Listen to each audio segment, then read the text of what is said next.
Bonsoir. Atelier permanent de lecture et d'écoute. Je vous remercie de votre présence ici ce soir pour entendre des nouvelles de Fabrice Pateau. Narcisse est une fable aquatique et florale. Une nouvelle, elle a été illustrée de 5 dessins de Gilles Guèze et l'ouvrage a été typographié au plomb mobile, caractère par caractère, par Monique Roncerel. Manière Noire éditeur, 2016. Narcisse avait couru tout le jour, fuyant sans relâche les avances de ses 2 cousines. La fatigue triomphant, il s'était jeté habillé sur son lit en fin d'après-midi, après une partie de cache-cache malhabile et contournée, pleine de fausses ingénuités, destinée à satisfaire de noires intentions. Sa chambre, aménagée dans les combles, sentait le frais. Il y conservait quelques souvenirs glissés dans un tiroir ou derrière une pile de livres, un mot doux de son oncle, une photographie de lui enfant, et quelque chose d'autre encore qui ne pouvait prétendre au statut souverain de témoin du passé, un petit carnet de pages blanches déjà recouvertes de tout ce qui lui tenait à cœur de dévoiler le jour où il serait prêt, c'est-à-dire recouverte en pensée seulement. Narcisse aurait dû vieillir encore et son front s'assombrir plusieurs fois pour qu'il osât s'emparer d'un crayon. Cette chambre, qui promettait d'être sienne pour longtemps par bienveillance familiale, n'était-elle pas destinée aux pensées solitaires qui seules procurent le vrai plaisir? Isolé et un peu sombre, son oncle l'avait fait repeindre pour qu'il pût s'y installer à son aise au moment des vacances, à Pâques, où l'on descendait de Montpellier ouvrir la maison, et en été, où la chaleur même au jardin était difficile. Narcisse n'aimait rien tant que penser à ses amitiés de collège, réfléchir aux conquêtes qui souffraient avec patience de sa réserve, conquêtes bien faciles à voir l'agitation confiante des 2 nymphes du mois de juillet, et surtout dénouer les secrets des unes et des autres dans la fraîcheur bienveillante de l'après-midi. Narcisse n'était pas fait pour les affaires du monde, toujours brouillonne, rapide, approximative. Leur promiscuité l'intimidait. Les paroles amicales lui causaient de la tristesse au moment où elles étaient prononcées. Les délices promises en cachette par ses cousines péchaient par trivialité. Il lui fallait le recul des mots. Ces mots qu'il rechignait tant à déposer sur les pages du carnet auraient dissipé la confusion du moment. Ils auraient rendu leur profondeur à ces belles amitiés et haussé les plaisirs dédaignés au niveau de la bénignité. Morphée jeta quelques graines de pavot sur son front contrarié. Narcisse desserra les lèvres et baissa les paupières.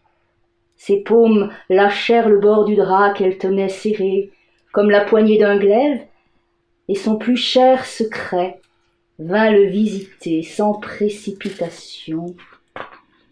Il se tenait, selon son habitude, debout au fond de son âme, et Narcisse, qui cherchait une manière de l'avouer qui fût digne du carnet, fatigué par 2 filles espiègles et caressantes, l'accueillit avec aplomb au sortir de son alcôve, dans l'espoir que le secret le prît par la main et lui confia enfin comment s'y prendre. D'autres étaient confidentiels par impénétrabilité ou réserve. Celui de la virginité était différent. Jamais Narcisse ne s'était donné. Jamais il n'en avait éprouvé l'envie.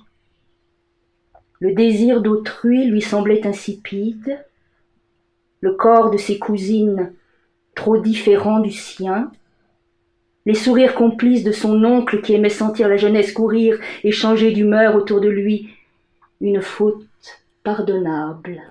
« Il croit en vous !» lui avaient dit ses filles un jour de baignade. « Je t'adore, mon neveu !» avait écrit leur père sur le billet. Narcisse se réveilla vers 10 heures. La maison était silencieuse. On avait déposé un mot sur son lit pour dire qu'on n'avait pas osé le réveiller et que son dîner l'attendait à la cuisine. Les filles l'avaient écrit. Peut-être une seule en était-elle responsable, il n'aurait su dire laquelle. Narcisse ouvrit sa fenêtre en grand. L'étang au fond du parc avait la couleur du fer. La nuit jeune encore, presque la clarté du jour, il descendit pieds nus l'escalier. La chambre de son oncle était fermée. On gloussait derrière la porte, on riait à 3 voix. Narcisse, qui n'avait faim de rien, sinon de mots qui l'eussent aidé à dire le chagrin qu'il éprouvait à penser qu'un lecteur du carnet le prendrait un jour en pitié, à le voir dénier des lacunes inhérentes à sa virginité. Narcisse, qui n'avouait jamais, sortit dans le jardin pour goûter la fraîcheur du vent. Même cette caresse d'éole le contraria. Il fut fâché qu'on le prît ainsi à partie, sans consultation. Il croisa les bras sur sa poitrine pour continuer, seul et tiède encore, dans l'herbe. Il fit 2 fois le tour de l'étang.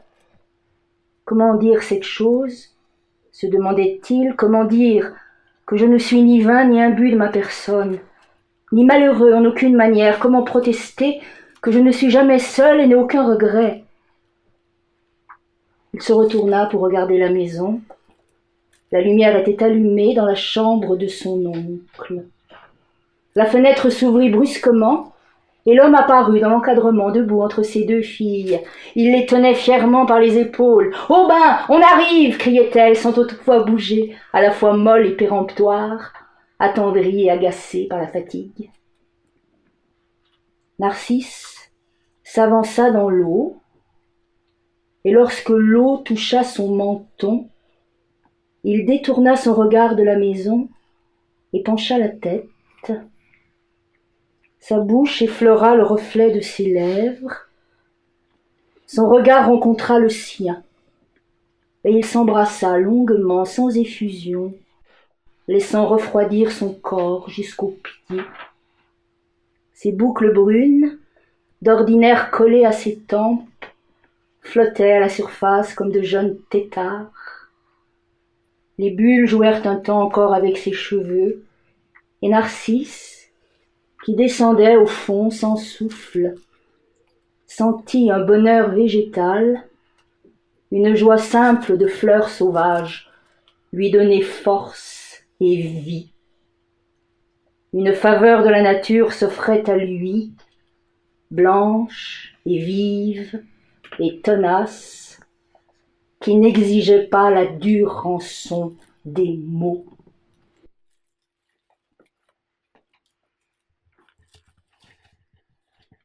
Publié en mars 2014 aux éditions Pierre-Guillaume Deroux, le recueil Le cas Perenfeld comporte 46 nouvelles, dont certaines sont parues en ordre dispersé dans des revues littéraires ou bien alors dans leur traduction portugaise.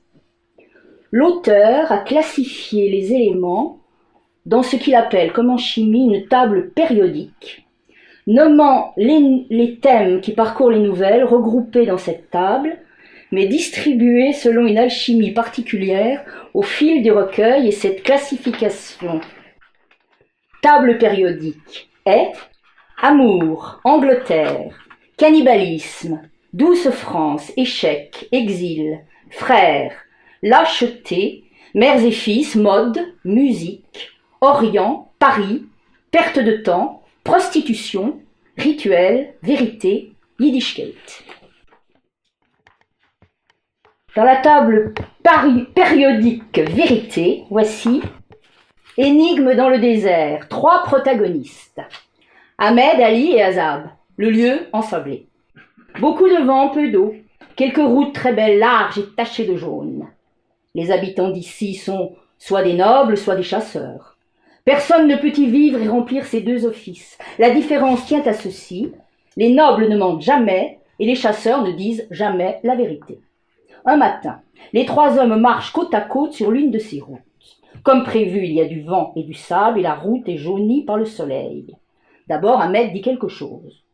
Nous ignorons ce qu'il dit. Une seule chose est certaine, soit il dit qu'il est noble, soit il dit qu'il est un chasseur. Ali entend ce que dit Ahmed. Quelqu'un le croise sur la route un peu plus tard et lui demande ce qu'Ahmed a dit. Ali répond qu'Ahmed a dit qu'il était un chasseur. Il ajoute qu'Azab lui aussi est un chasseur. Azab, le troisième homme, dit quant à lui qu'Ahmed est un noble.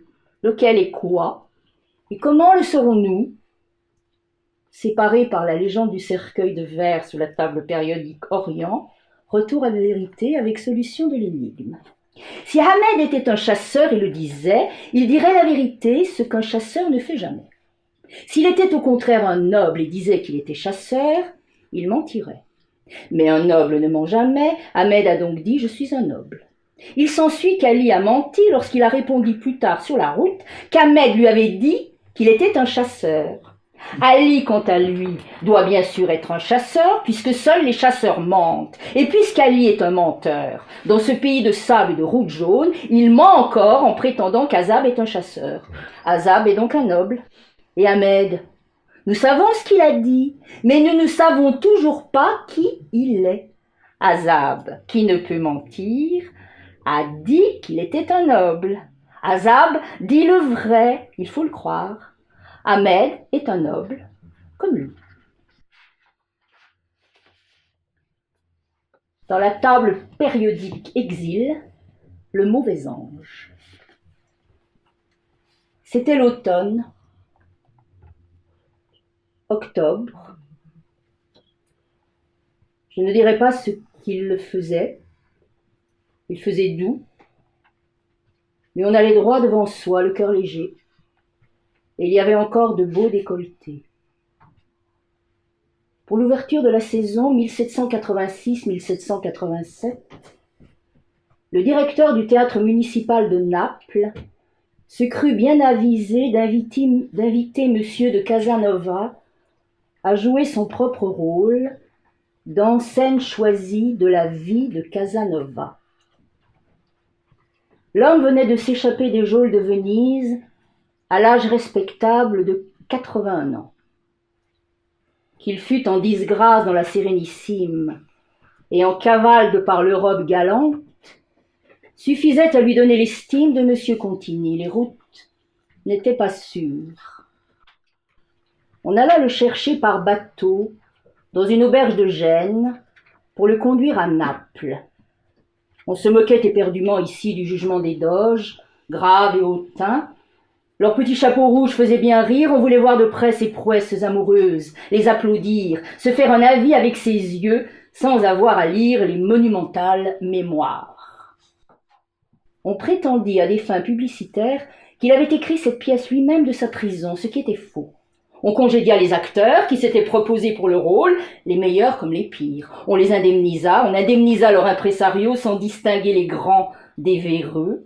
On ignora l'âge du protagoniste, et jusqu'à sa goutte et son asthme, ce qui aurait pu mener à la catastrophe, mais n'eut pour finir aucune espèce d'importance. Ce que l'on jugea, c'est qu'un homme pour qui le monde était une scène, et l'Italie son décor, porterait au théâtre mieux que quiconque les épisodes les plus marquants de sa propre vie.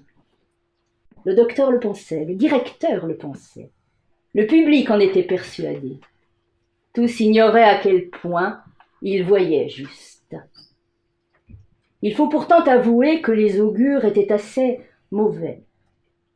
Le bateau sur lequel Casanova s'embarqua faillit ne jamais accoster.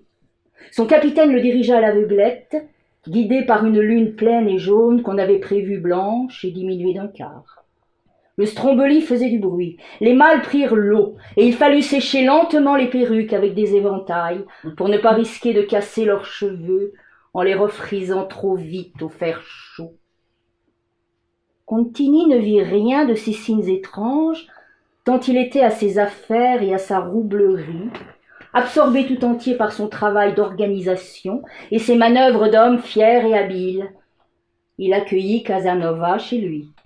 Le soir même, au moment du souper, ils observèrent tous deux le mauvais ange de la ville se lever dans un ciel d'encre.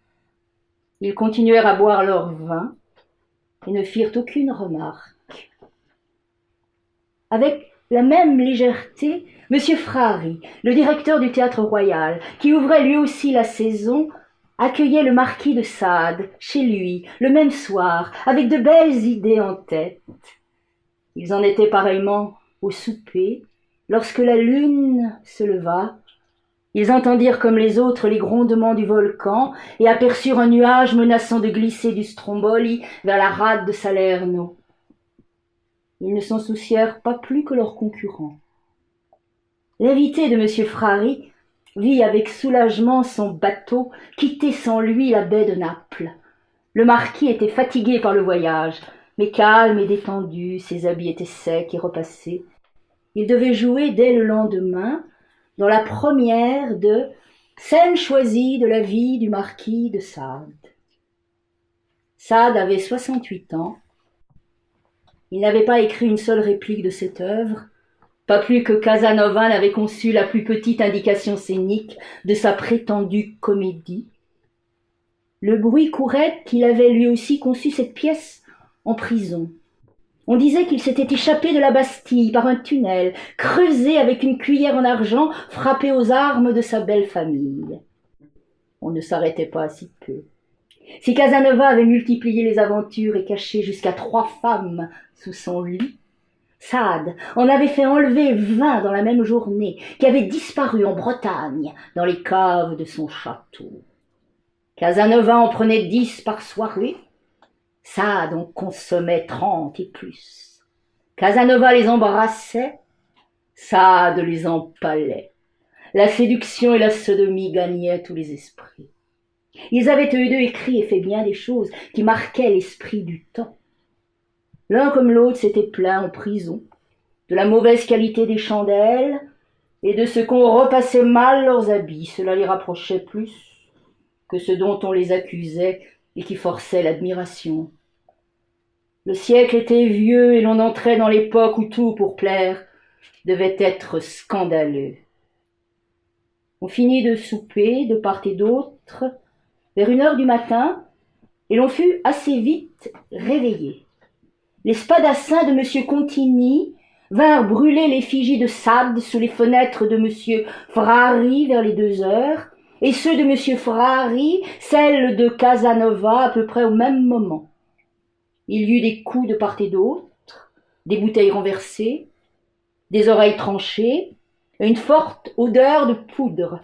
On transperça en tous sens ces poupées de paille et de chiffon.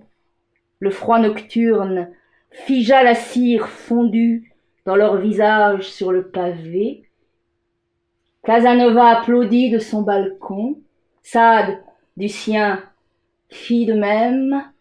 Leurs chemises de nuit claquaient au vent comme les drapeaux dans les batailles navales. Personne ne fut inquiété. Chacun rentra chez soi.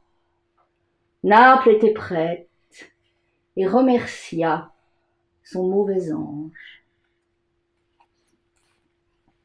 Dans Paris, visite.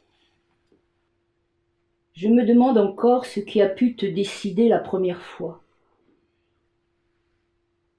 Avais-tu peur que j'oublie ? J'ai souffert à cette idée. J'ai eu peur que tu me soupçonnes d'ingratitude. Je t'en ai même voulu pour ce manque de confiance. Comme si le flux incessant du quotidien, la force de tous les jours qui nous dit d'avancer, avait pu me faire fléchir. Cette seule pensée suffisait à me tourmenter. L'idée que tu aurais pu croire que j'étais moi aussi avec les autres en route pour la lutte contre le chagrin. Pourquoi a-t-il donc fallu que tu reviennes ? D'abord 1 fois ou 2 par mois, puis chaque semaine à intervalles réguliers, jusqu'au jour où tu m'as imposé ce rêve incessant. Tu n'as sans doute pas oublié que tu t'es appliqué à me jouer chaque nuit l'annonce de ta mort, 5 fois de suite. Le jour qui précéda ces nuits consécutives, J'eus la pensée de l'horreur de ta disparition et de la douleur diffuse qui lui avait succédé, ou plutôt la mémoire de ces deux choses, le grain de ta voix, l'odeur du citron sur tes mains, assis sur un banc de la rue du Four. Cette peur ou cette pensée, quel qu'en soit le nom, vint de nouveau le soir à ma rencontre et disparut à l'instant où la blancheur de tes dents a éclairé l'espace vide au-dessus du lit, à mi-chemin entre les rideaux tirés et le manteau de la cheminée. Ce soir-là, nous conclûmes un pacte pour soulager ma crainte. Tu reviendrais me voir le plus souvent possible. Et le jour d'avant les formalités, le jour où il devait appeler à la maison pour annoncer que tout était fini, et où nous irions te voir allongé sous le drap blanc, les paupières déjà baissées par les mains de l'infirmière, ce jour où tu allais m'apparaître comme une chose, nous avons décidé ensemble de le différer indéfiniment. Je vécus, dès lors, dans l'attente confiante de la nuit tombée. Ta visite quotidienne m'offrait la garantie de recul indéfini de l'heure fatale. Cette première peur que j'avais éprouvée, la peur du retour du passé, n'était rien au regard de celle qui allait bientôt s'installer, la peur que désormais mon attente pût être trompée. Chaque nuit par toi manquée me rapprochait de ton dernier jour. Doutais-tu de moi dans ces moments nouveaux? Éprouvais-tu ma patience, la vérité de mes sentiments, peut-être, ou alors est-ce par faiblesse qu'une nuit, tu disparus, sans prévenir? J'observais la pénombre de ma chambre pour la 3e nuit consécutive, et ce ne fut pas la blancheur de tes dents qui m'annonça ta visite. Ce fut le blanc sans éclat de tes yeux entr'ouverts jaunis au coin fatigué. Assise devant moi, à distance du sol, tu appliquais doucement une pommade citronnée sur tes mains. J'ai envie de les toucher. En posant ma paume sur tes doigts, je sentis combien ton geste était faible et lent. Les courts mouvements concentriques sont devenus plus incertains et soudainement, tu n'étais plus là. J'avais peur ensuite que le sommeil m'emporte, me fasse manquer ton retour et m'assaille des rêves monstrueux qui laissent en paix l'âme des brutes. La nuit suivante, un nouveau sourire indécis flottait sur ta bouche. Je vis ton corps debout devant moi, enveloppé dans un grand linge. Tu avais rangé tes mains sur le pilou fané de ta robe de chambre. J'étais amère, tu avais joué à mon insu le jeu de l'attente. Tu m'avais fait croire que nous allions nous retrouver chaque soir, tu avais manqué notre rendez-vous. Tu le savais, tu évitais mon regard. J'avais formé l'espoir que nous aurions pu nous retrouver en plein jour. Que signifiait donc cette promesse non tenue? J'y décelais une épreuve inutile, une trahison. Je ne dormis pas mieux le lendemain, tu trompas à nouveau mon attente. Je n'eus que la douceur abstraite de ta peau, l'odeur imaginaire du citron, ton sourire effacé sur une photographie un peu floue. Et alors que toutes ces choses à peine tangibles commençaient à s'évanouir dans le sommeil, qu'une faible lumière passait dans le trèfle du volet, la porte s'ouvrit, et on m'annonça la chose crainte et attendue. Je savais que la suite de ces nuits passées, l'attente, la déception, l'abandon, et pour finir, l'entrebâillement de la porte au travers de laquelle une voix blanche annonce que tu n'es plus, était appelée à revenir sans cesse dans le même ordre, jusqu'à ma propre fin. J'imaginais qu'avant l'instant de mon repos, ces événements identiques se répéteraient de plus en plus vite, de sorte qu'il y aurait non plus 5 nuits, mais 4, puis 3, puis 2, de sorte que le répit serait interdit, qu'il n'y aurait pas la plus petite place pour un espoir qui peut encore me donner l'envie d'attendre dans le noir. Il n'y aurait plus qu'une dernière nuit à répéter, puis la dernière heure de cette nuit qui fait place au matin, le moment si court, où le sommeil se mêle au réveil et le moment d'après qui les empêche de se confondre. Comme il est attendu et habituel que cela revienne toujours, la lumière qui glisse par le trèfle du volet, la porte qui s'ouvre à peine, et les mots de maman pour dire que tu es morte sans dire adieu, seule sans nous, dans la nuit.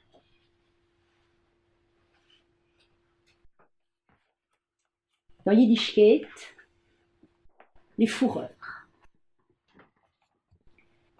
J'écoutais leurs chansons d'automne, debout, sur le trottoir dur, chaude, légère, un peu grise. Ils passaient des journées entières derrière leurs vitrines, leurs belles mains mouchetées d'ambre reposées sur leurs fourrures. Leurs doigts fatigués aux ongles ovales et réguliers caressaient comme des doigts de femme les cols et les manchons. La petite sonnette grêle tintait 2 fois, et je me glissais chez eux comme sous ces globes de verre qui protègent les horloges. Il y avait une odeur entêtante de papier, de poussière. Je touchais la loutre, l'oslo et le phoque. Ils m'enveloppaient pour rire, dans les peaux ouvertes au ventre. Je les croisais de l'intérieur en les repliant sur mon torse pour rester au chaud. Je sentais la douceur de leurs poils soyeux contre mes mains et mon visage. Assis à côté d'eux dans un vieux fauteuil de cuir rouge, j'avais l'air d'un trappeur miniature. J'écoutais leurs histoires, je goûtais leurs gâteaux. Ils me montraient des photographies, des livres reliés, des jouets articulés, des rouleaux de phonographes. Ces objets étaient intacts depuis le jour où ils les avaient rangés. Ils portaient les traces d'une usure déjà ancienne, que les boîtes et les cartons avaient conservées en l'état. Les photographies étaient à peine jaunies, glissées sous le papier paraffiné qui les avait protégées de la lumière. Les livres portaient, inscrits à la plume, des dédicaces, des mots, des notes, des croquis, que leurs destinataires maintenant disparus avaient lus et regardés en d'autres temps et d'autres lieux. Les rouleaux de cire étaient rangés côte à côte dans de longs étuis écornés. Il y avait dans un tiroir un Pinocchio en bois verni. Le nez du petit garçon de Collodi pouvait se télescoper sur presque 30 centimètres. J'étais un ignorant devant ce qu'on me présentait. Je ne voyais rien de plus que des statues droites figées dans le temps qui n'attendaient plus rien, déjà mortes et destinées à l'oubli, conjurant et invoquant tout à la fois ce qui avait été. Ils buvaient lentement leur thé et se disaient entre eux de courts mots feutrés, ronds comme des grosses billes. Leur conversation parfois m'endormait, et j'allais m'allonger sous les pots. Au réveil, je les voyais pendre au-dessus de ma tête, sereines compagnes douces et muettes. J'avais comme eux les yeux rougis au coin. Souvent un ami les avait rejoints pendant mon sommeil. J'écoutais le nom qu'on me disait, comme le roulis d'une vague légère et sans écume. Ils avaient tous depuis longtemps renoncé au travail. Leurs pensées s'en étaient retournées vers leurs femmes défuntes, leurs sœurs, leurs anciennes boutiques, leurs visites aux lieux de culte enneigés. Leur périmètre se réduisait à quelques rues, ils sortaient peu. Certains ne passaient le seuil de leur porte que pour venir au magasin. Si nous avions dû nous retirer du monde, ils auraient pu faire eux-mêmes leur pain. Et des choses plus difficiles encore. J'imaginais leurs placards et leurs caves, encombrés d'instruments précieux. Je ne doutais pas qu'ils eussent pour projet de m'en dévoiler un jour le contenu et qu'ils débattissent en leur langue du jour et de l'heure. Je devais en être digne, attendre l'âge. L'heure sonnait, je me relevais. Après m'être défait de ma fourrure, j'allais rejoindre leur cercle. Je faisais le tour des accoudoirs. Ils posaient leurs tasses l'un après l'autre sur un rebord de table ou un journal déplié. Ils m'embrassaient sur les joues et le front et gardaient un court instant ma tête entre leurs paumes. Je sentais sur mes tempes la tiédeur de leurs doigts chauffés par la porcelaine. Leurs veines vertes et gonflées faisaient d'étranges rivières. Je sortais, sans me retourner. Du trottoir, je collais mon visage contre la vitrine pour un dernier au revoir. Leurs yeux brillaient dans la pénombre, des paires de bijoux profonds, des feux d'oiseaux de proie, pleins d'amour éternel, invincible.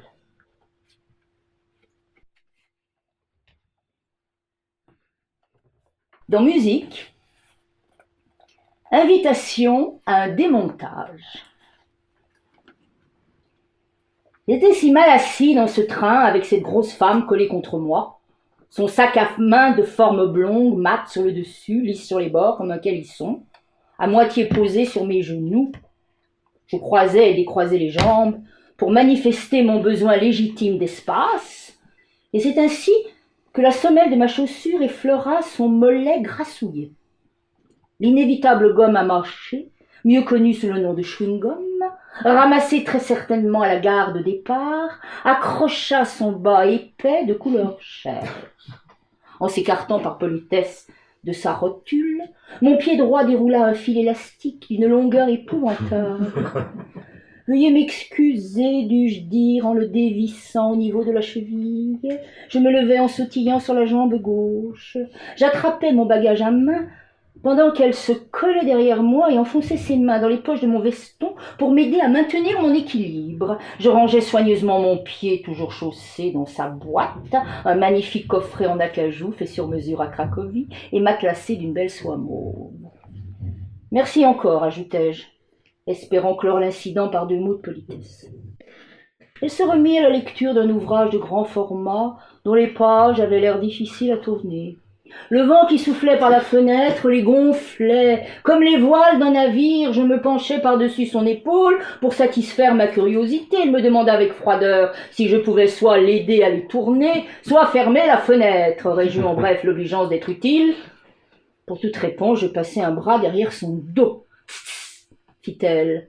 En claquant la langue pour manifester son désaccord, je retirai donc mon bras droit et le déposai sur la banquette d'en face, résolu à tourner les pages de l'autre main. Il s'agissait d'une partition d'une 20aine de feuillets pour voix et piano. Elle commença à chantonner « la la la » et moi à battre la mesure avec le pied restant « pom pom pom pom pom » sur la moquette de la compagnie des chemins de fer. C'est à ce moment précis qu'un monsieur, lui aussi assez gros, fit irruption dans notre compartiment et s'assit de tout son poids sur mon bras. J'étais tellement pris par la mélodie, elle, toute savoureuse, et moi, stupéfié par les entrelacs presque arabes du porté où elle s'inscrivait dans 2 clés distinctes de sol et de fa, que je ne ressentis aucune douleur. La voix de cette femme était divine. Elle venait de l'Est, était très certainement russe ou polonaise, à la fois maternelle et rompue aux rigueurs de la steppe. Nous en arrivâmes enfin aux 2 bars qui marquent la fin d'une composition, l'apogée d'un règne, le début d'une attente. Elle se retourna vers moi pour manifester son contentement.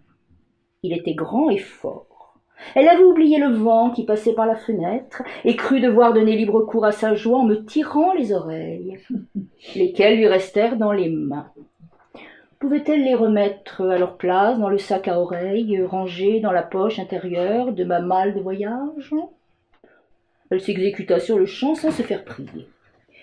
« Je vais vous aider avec votre sandwich, dit-elle.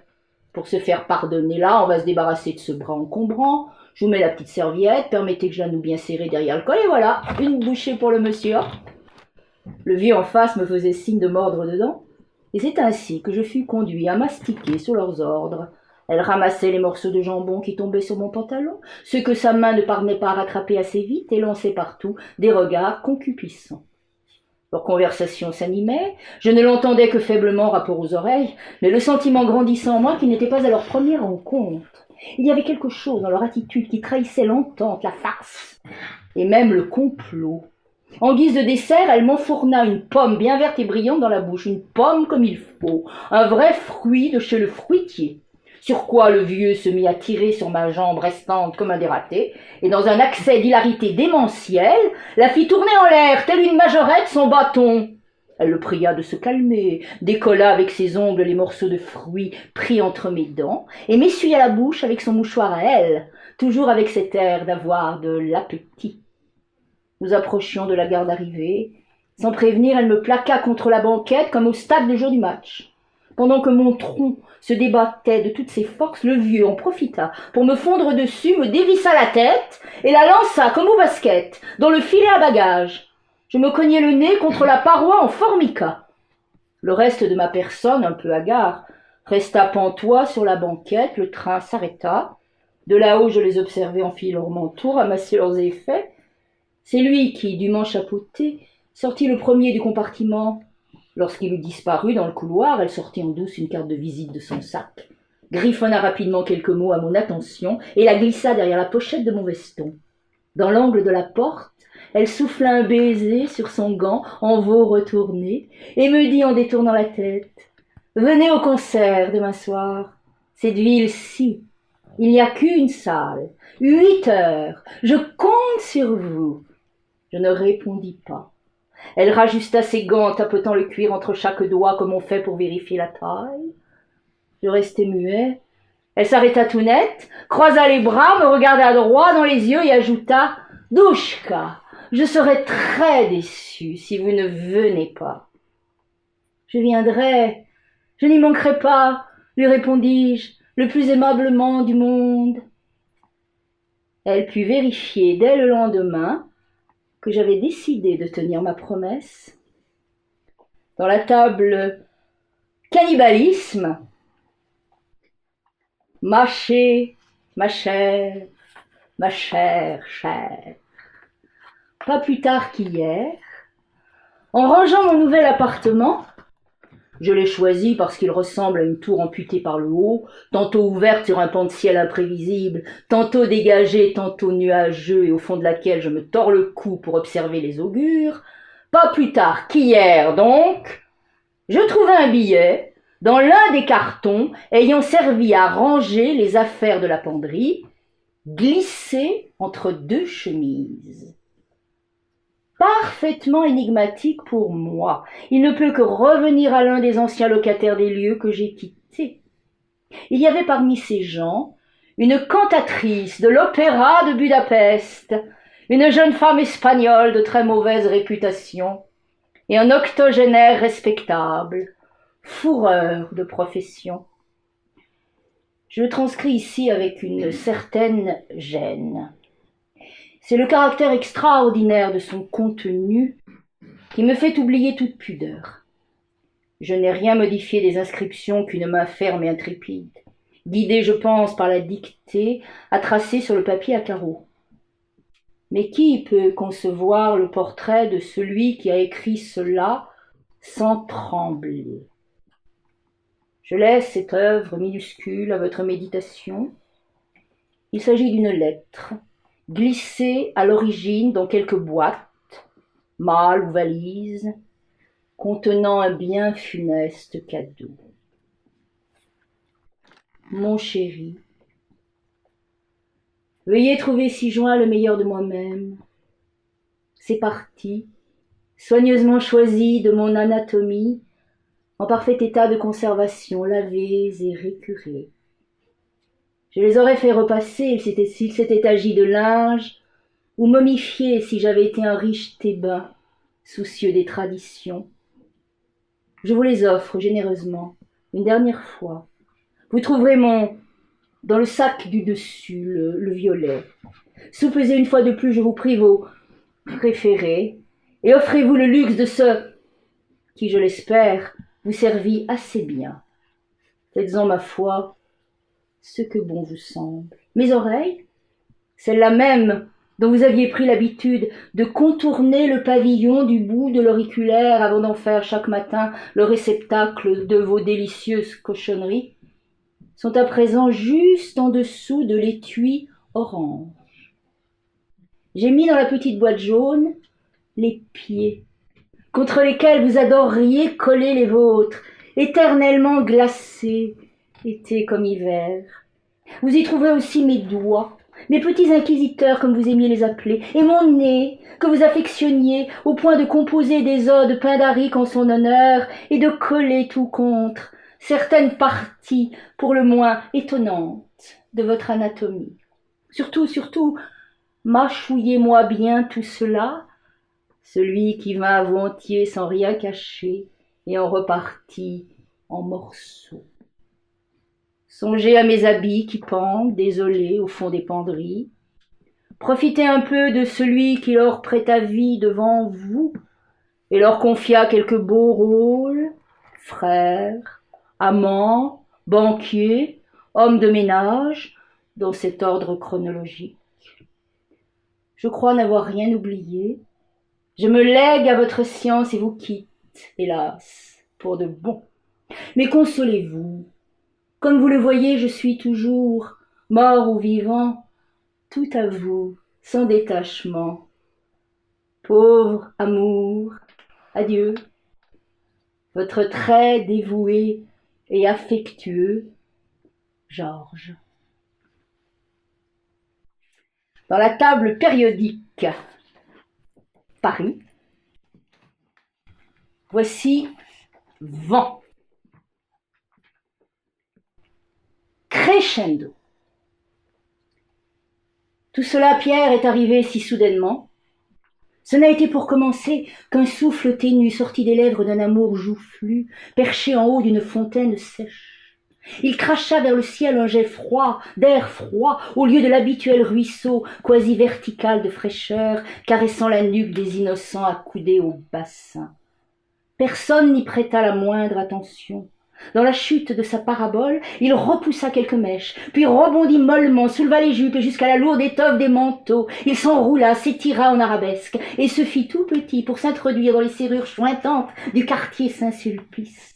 Cette brise légère qui fléchit les têtes et force les index à se poser sur le faîte des chapeaux s'est engouffrée partout. Elle a fait son affaire des narines et des gants de laine. Elle est passée par les égouts et sous les portes cochères, s'est glissée au fond des paliers et jusque sous les tapis, a remué la cendre des cheminée et fait claquer les portes, brisant carreaux et porcelaine. À 5 heures, il n'y avait rien qui ne fût plein de son haleine. Vers les 8 heures, nous avons commencé à ressentir les effets de la conspiration des vents d'Est et d'Ouest, s'élevant comme une seule nausée. De minuscules tourbillons ont fait virevolter les éclats de verre de la fin d'après-midi. Leur nettoyage s'avérait une tâche inutile. À peine mis de côté en petits tas, ils étaient tout aussitôt soulevés avec grains de poussière, feuilles et moutons. Les rues se sont remplies de papier gras et d'ordures ménagères tournoyantes. On voyait les voitures se balancer sur place comme les bateaux dans la rade par gros temps. Les pigeons désorientés par la tornade sont allés s'écraser contre les vitres des bus et des magasins. La terre a tremblé et en un instant les rues furent désertes et la ville semblait morte. À 11 heures, la radio a annoncé que le nombre des arbres déracinés se montait à plus de 600. La plupart avaient bloqué les portes, éventrés badauds et clochards. Pas un trou, pas une fissure ou un interstice n'avait échappé à la force des vents conjugués. Pas une rainure. Le sifflement était insupportable. Le souffle balaya tout ce qui avait eu la force de rester à terre, laissant derrière lui un dédale de rues sales et encombrées. Son chointement insidieux répandit partout la terreur. Décrescendo. Les vents se dépêchaient de parachever leur œuvre. Sur le coup des 3 heures, il y eut comme une accalmie, d'abord à peine perceptible. On aurait dit qu'une énorme machine s'épuisait. Il ne restait certes plus rien à détruire. L'intérieur de l'appartement faisait peur à voir, nous n'osions plus bouger et gardions les mêmes postures. Nous ressentions nous aussi une immense fatigue, une lassitude. Ce relâchement nettement perceptible le matin dès 4 heures, principalement parce que le chointement diminuait peu à peu, s'accentua jusqu'à ce que nous reconnûmes l'Alizé qui avait brisé du verre quelques heures plus tôt. Enfin débarrassé de son gros habit d'ouragan, défait de ses 1000 sinuosités, il repassa en ami parmi nous pour une courte visite. La courbe descendante ne formait plus qu'un trait uniforme sur l'écran de la station météo. On y voyait comme la calligraphie d'un scribe au bord de la sténie. Alors nous nous autorisâmes à sortir. Piano, les pas, dans leur trop grande légèreté, faisaient un spectacle effrayant. Ces précautions qui viennent nécessairement trop tard. Nous dûmes nous frayer un chemin parmi les décombres, le palier, puis l'escalier, la rue, là encore. Leur lenteur faisait peine à voir, nous avions peur de réveiller les vieux démons, nous parlions bas, quelques-uns d'entre nous osèrent poser un pied sur ce sol qui avait tant souffert, le trottoir, les pavés, tant de corps et d'objets les jonchaient, l'immobilité de l'air leur conférait un air sacré, nous étions terre étrangère, les autres échappés d'un désastre. L'état de grâce se prolongea quelques jours. Nous décidâmes de pousser jusqu'au jardin du Luxembourg pour y regarder les grands arbres déracinés. La pierre des vieux bancs brossés, érodés par le souffle, avait la douceur des jeunes galets. Les statues étaient décollées de leurs socles. Nous hissâmes sur l'un de ces socles, qui faisait bien 3 mètres de haut, et nous vîmes alors le jardin ressembler à un champ de bataille. Finale amoroso le lendemain. Je te rencontrai pour la première fois sur la plateforme du bus.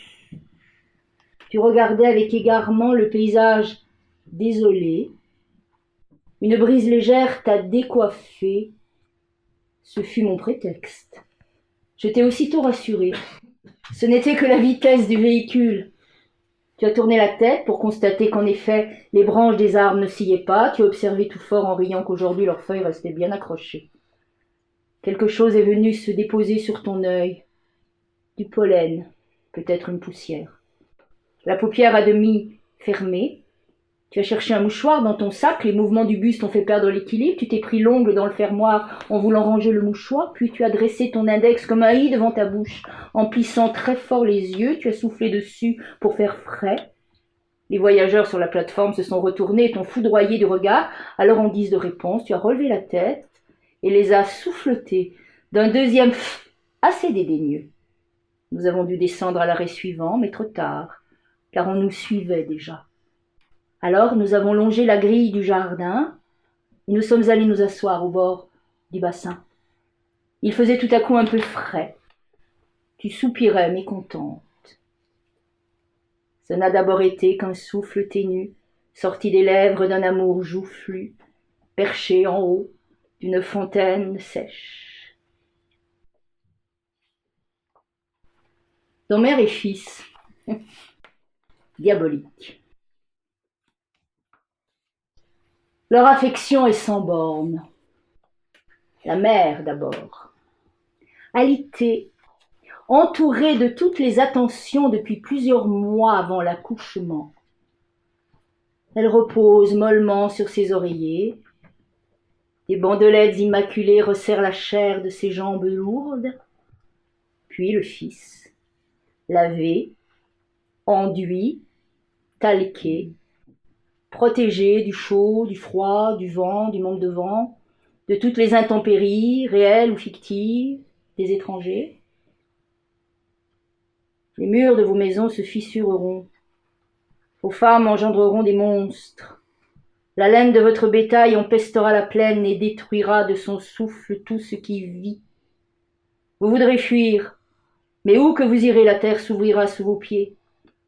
Vos corps seront lourds et prendront racine. Vos bouches resteront sèches, et aucune parole sensée n'en sortira. Ils ont fait surveiller le vol des oiseaux, vérifier la provenance des médicaments. Ils ont imposé le silence et la méditation. Les pas sont feutrés, les voix en sourdine. Tout dans la maison glisse comme un patin de feutre sur le bois ciré. On retire les plombs des sonnettes et la bâtisse résonne à présent de petits coups furtifs sur les moulures de la porte. Aujourd'hui, enfin, on dresse la table, on accueille les invités, on les embrasse, la mère, puis le fils. On les félicite de leur bonne mine. On déduit les ressemblances de rigueur. Depuis un mois, dans la petite chambre du haut, ils ne connaissent que la nourriture transportée avec grâce sur des plateaux voyageurs. C'est étrange, dit-on, qu'il n'ait pas l'air plus fatigué. Elle, surtout, elle devrait être un peu hâve, cernée, oh, bien plus maigre que ça. On glisse un traversin supplémentaire derrière son dos. On ouvre tout grand les fenêtres pour laisser passer le vent. Bébé dodeline sur le rebord, hop, hop, pas de repos aujourd'hui. On retire aussi les couvertures. Un peu de frais fait toujours du bien. Au gré du vent, les prophéties s'éveillent. On tire la fenêtre de ses gonds. On passe les meubles dans une autre pièce. La chambre sera nue. Bébé, sur le parquet, s'habitue aux rigueurs de l'existence. On dévisse l'ampoule du plafonnier. On emporte le dernier plateau. À demain, peut-être, répètent l'une après l'autre les têtes familières qui s'inclinent, amusées, avant de disparaître.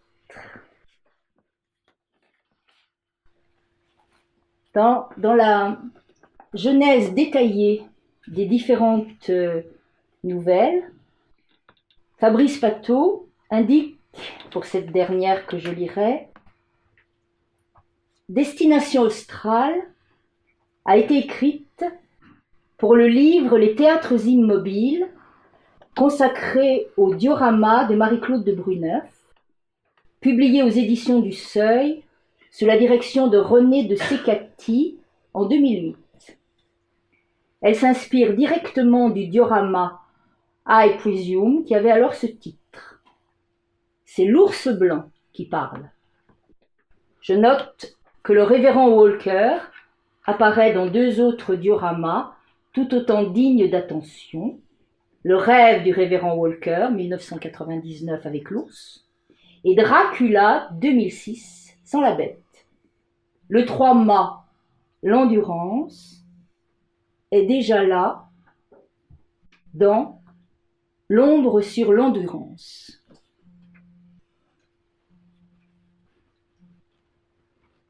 Exil. Destination australe. Remettons les choses en place d'un beau coup de patte.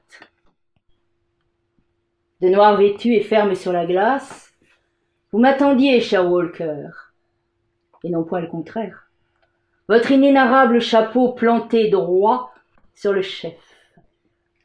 Vous glissiez calmement comme autrefois, avec la révérende. Edith vous séduisit, ne l'oubliez pas, d'une pirouette empruntée à Sid Charisse, reproduite on ice pour vous seul, sur la patinoire de Central Park, une nuit claire de juillet, en pleine crise de la baie des cochons. Edith allait alors sans peine en jupe plissée bas de laine, sur cette banquise artificielle, maintenue par un mystérieux système de réfrigération soufflée.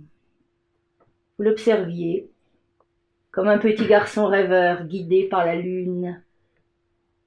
J'imagine qu'à plus de 30 années d'intervalle, l'absence de nuit a dû vous surprendre. Non, moi j'imagine que l'endurance, lorsque vous l'avez vue grandeur nature pour la première fois, échouée en pleine lumière là-bas derrière, à l'horizontale et sans homme, nous étions loin des jeux enfantins et du modélisme adolescent. Je suis arrivé après vous, quelques minutes à peine. Vous alliez en rond pour patienter dans le sens contraire des aiguilles d'une montre. Tourniquet, lacet ciré, rien n'y manquait, for Christ's sake. Je me présentais debout pour mettre un terme à ces simagrées. Comme autrefois, le préposé aux chevaux peints et aux carrosses viennois, pour dégriser les enfants qui n'en finissaient plus de tourner sur le manège. Il s'accrochait à un guidon ou à une roue et plantait ses pieds dans le sable pour faire ralentir la machine. Vous m'avez vu, patinant droit sur un galet de marcassite, vous vous êtes avancé. Où étaient donc vos pieds, Walker? Et comme vous portiez mal votre nom en cet instant de commémoration, vous? Demandai-je. Mais oui, moi-même, cher Bernard. Quelques mots, rien de plus, et les présentations étaient faites, comme dans l'ancien temps. On ne s'embarrassait pas de tant de manières à l'époque. Il fallait gagner sa croûte. Edith nous fera-t-elle l'honneur? Oh, je me suis arrêtée tout net. J'aurais aimé, Walker, n'avoir jamais prononcé ces mots lancés avec maladresse pour sacrifier à la plus banale des politesses. Vous avez relevé mélancoliquement la tête en direction du 3 mâts. Je lis les journaux, et pourtant ce fait divers n'avait jamais retenu mon attention. Que la révérende fût à bord de l'épave me surprit plus encore que le simple fait du naufrage, si belle et dévouée toujours, avec ce bijou rouge en bisulfure de fer à l'annulaire, frottée au savon et bien mise. Enfin, nous avions peu de temps devant nous, et la deuxième question, comme on dit, brûlait mes lèvres. Je la posais, passant outre l'inévitable accusation d'égotisme. Était-elle venue pour moi? Vous avez commencé par vous taire, votre hésitation était légitime. Edith aurait-elle eu pour projet de me ramener à la maison sous forme de tapis, avec des yeux en verre irisé et des dents dévitalisées vernies au pinceau, que je l'aurais compris tout autant? Mais ce n'est pas cela que vous avez dit, non? Après quelques tours de piste, paresseusement tirés par un de mes congénères en bas âge, vous avez remarqué, comme à la cantonade alors que nous étions seuls, Edith avait la manie des voyages. Tiens donc, Edith, les voyages. I presume you're right. Après tout, qui d'autre aurait pu le savoir mieux que vous? Personne sans doute. Mais j'y reviens. Pourquoi choisir le pôle austral pour destination, sinon pour ma pomme? Je vais vous le dire, dearest Walkie, petit vaurien, et puis nous nous quitterons une deuxième fois. Pensez aux fesses qui se sont assises sur elle, sur vous et sur moi, habillées tantôt de coton, tantôt de gabardine, suivant la saison. Et comme nous étions fiers et lustrés d'accueillir chaque après-midi tant de postérieurs enfantins, tous les trois disposés en cercle sur le manège, loin des feux de la glace là-bas, à Manhattan. Et même quelques derrières adultes, lorsque le risque de tomber était trop grand, l'enfant en Amazone. Il eut enfin ce grand échalas avec sa veste de collégien, qui avait oublié sa maquette sur le banc. Un beau 3-mâts, tout bien gréé, portant le nom que vous savez. Edith le voulait pour elle, et nous sommes tous descendus du plateau en pleine nuit pour cacher l'embarcation dans les environs du zoo. Voilà maintenant que nous nous sommes retrouvés. Ah, comme la vie est souvent toute petite, et parfois même conforme aux prédictions des plus mauvais livres. Vous avez continué tout droit vers l'épave, en me laissant là, comme une quantité négligeable. Le jour tombait, je m'en souviens, ce qui n'a pas manqué de nous surprendre, vu notre latitude. Il y avait même comme une ombre sur l'endurance, mais c'est une autre histoire, pour quand vous reviendrez, et nous parlerons à nouveau longtemps, tous les deux, sans Edith. Longtemps.